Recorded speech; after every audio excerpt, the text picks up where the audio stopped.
Hello and welcome to Workforce Flathead Opportunity Fair. My name is Luke Lavin and I'm with Flathead Valley Community College, and I'm excited today to have Julie and Inga with us from Epaga Home Care. Just as a reminder, anybody in the audience, if you have any questions, please submit those through the Q&A feature at the bottom of the Zoom menu, and that these will be recorded and then posted onto Job Service Kalispell's YouTube channel as well as workforceflathead.com. And Julie and Inga, thanks for taking time to meet with us today and talk about your job opportunities. Thank you. Thanks for having us. This is kind of a neat, creative opportunity. Yeah. Let's see how it goes. To start, do you want to just tell us a little bit about yourselves, what you do at Epaga, and kind of give us an overview of Epaga Home Care? Sure. Well, I'm Julie. I'm Inga. And we have been with Epaga Home Care now since 2007. So we're going into our 14th year of being a Flathead Valley business. And what we do is non-medical in-home care. And so just basically that means nothing invasive. And we do everything from 2-hour visits to 24/7. Actually, right now, one of our hot spots is we do have a definite need for 24/7 people. And what that means is you just go and be with that person for the whole 24-hour unit.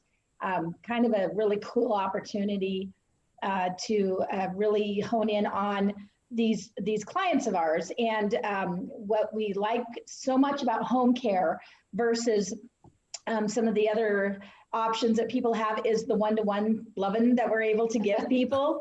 And let's see, everybody that works for us is a PCA. We are able to train those people that we hire for free as a PCA, and they become an Epaga accredited caregiver. So that's excellent training that they would get just to become part of the Epaga family. Right, and to kind of back up just a little bit on the in-home care piece of it, just to break it down. So we do anything from companionship all the way up to full personal care. So that might be we're going in a couple times a week and we're maybe playing cards with someone just to give them some socialization, maybe sitting down and having a meal with them. And then all the way up to, like Julie's talking about, that 24/7. And that's generally a situation where someone needs assistance with personal care, and or maybe there's some type of a cognitive deficit, Alzheimer's, dementia, something that they need more of a supervision piece. So yeah, we're all over the board, and we do a lot. We do a lot of things and offer a great service. And really, the whole intent, I think, at least in my mind, is just to keep people safe and living in their home environment. And I guess to add to that a little bit, generally, what we're doing is in someone's home. But someone's home, it can be different, right? So for me, it's my home out on the farm, but for somebody else, it might be in an apartment. It could even be in an assisted living facility. Maybe they're a fall risk and they need to have someone with them all the time. So anyway, I don't know if that helps kind of clarify a little bit about what we do, but it's just taking care of people, honestly. Yeah. Home care, a lot of people, just that pace of being able to just really focus on the one person is one of the really cool things about working home care. Some of the benefits of working with us is, besides working with us, Right? we are competitive in our hourly wages, and we do pay a portal to portal, so you're still on the clock if you go from client A to client B. We do payroll every other Friday. One of the major perks is flexibility.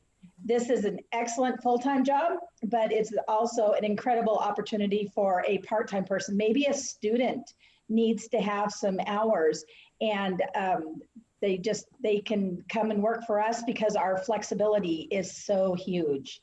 A lot of people have kids in class, in school, and so they can only work from 9 to 3. So if we have availability of clients during that time, it's a perfect job for them. And basically when people come in and apply with us, they're able to give us kind of an availability worksheet, and then our schedulers use that to help fill in the blanks for them and get them the hours that they need, of course, being appropriate with the client that they're placed with. Yeah. We, like I said earlier, we do have that free training, and then continuing education. We're really big on always keeping people educated? Is there a big topic that's going on in the world right now that we need to talk about and educate and make sure that everybody is on the same page as they're out there as an Epaga caregiver? And just really, truly, becoming part of the Epaga family is huge, because we're a tight family. We care about each other, and it's really nice to have that connectivity, for sure. And Julie and I actually started this business, or opened in December of 2007, and to see it grow how it has been tremendous.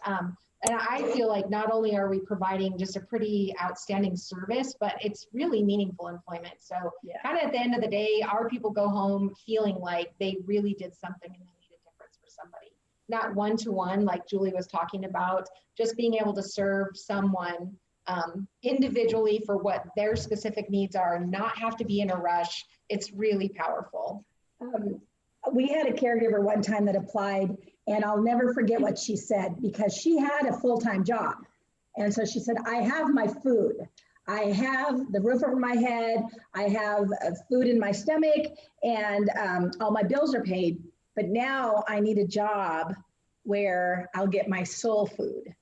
And so she worked for us part-time, and it was because she wanted to serve others. And that's really, really important in this line of work, for sure. Okay. Awesome. So sort of how big is your reach in terms of, do you reach down, how far do your clients live out? We primarily serve Flathead County, but we do serve people in Lake County and Lincoln County and Sanders County. So we're kind of everywhere. And just as a side note, we are looking at opening some franchise locations in Missoula and Helena, and that's coming up pretty soon. So there will be opportunities for people in other areas of the state. Yep.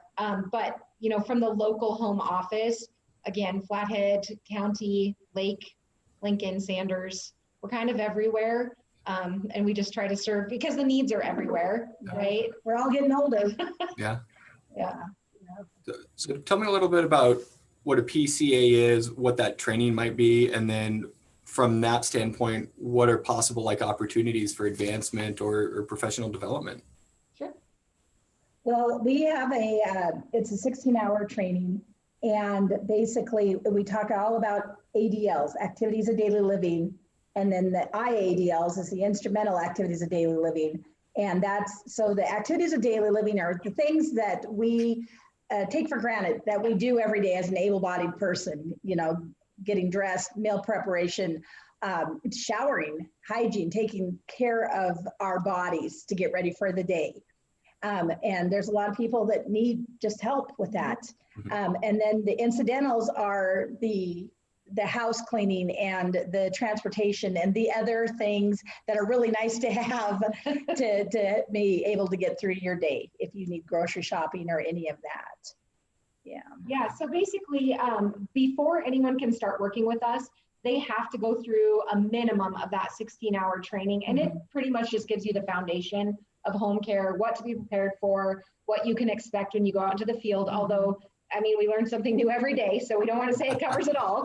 But, and then annually, they will get 8 hours of continuing education. And like Julie mentioned, we really try to focus on the things that are happening or are relevant to us at the moment. So, maybe it's winter is coming and we need to talk about fall risks and safety on the ice or things like that, so they will get that ongoing 8 hours minimum. But she does all of the education, and it's like she's got, 24 hours available every year. So they get to pick. Yeah. Fun fact, for April, it's National Distract Driving Month.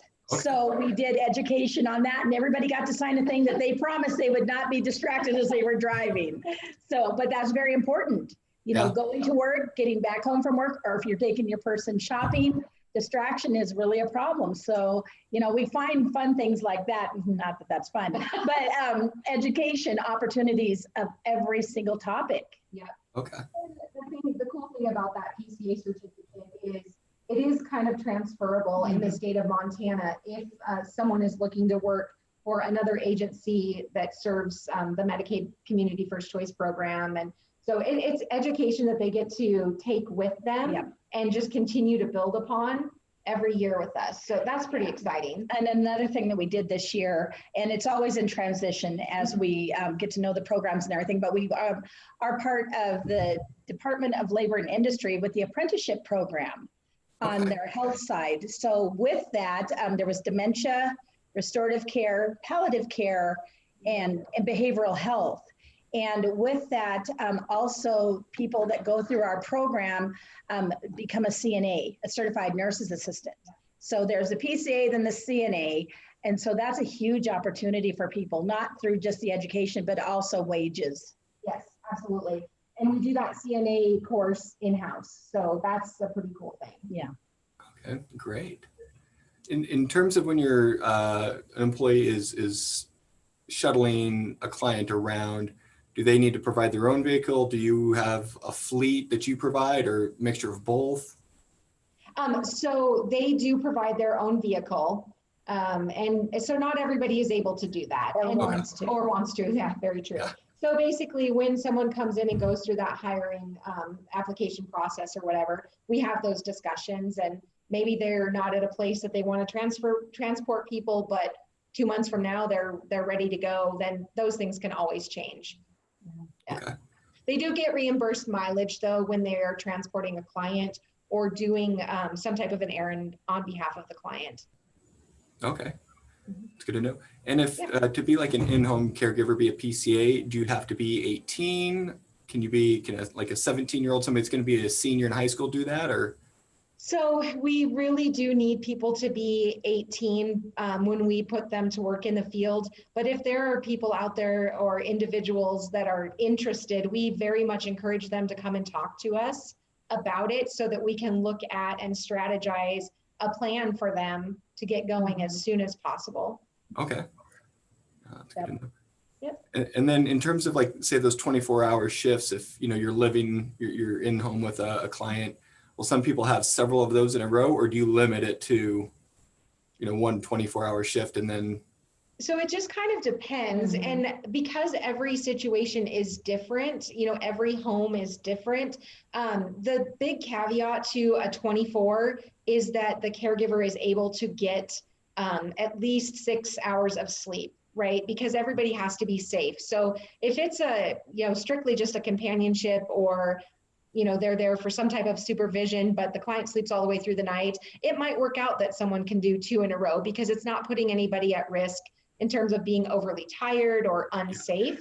And that's, again, another discussion that we have with our caregivers or with our employees when the time comes or when those 24-hour shifts are available. Right. When we actually do home visits and somebody says that they need this many hours, or they do want the whole 24/7, when our caregivers come in, we assure them that, and also our clients, that we're looking for personality and skill set, because they need to be happy with their clients as well as the client being happy with them. Because if you're miserable going to work, are you going to do a decent job? Absolutely not. So that's one of those things there. The people that work with us, the caregivers, are very empowered to let us know what they like to do, what they want to do, comfort levels. It's just what we beg of people is open communication. Okay, awesome. Yeah, so that's it. We do have an online application.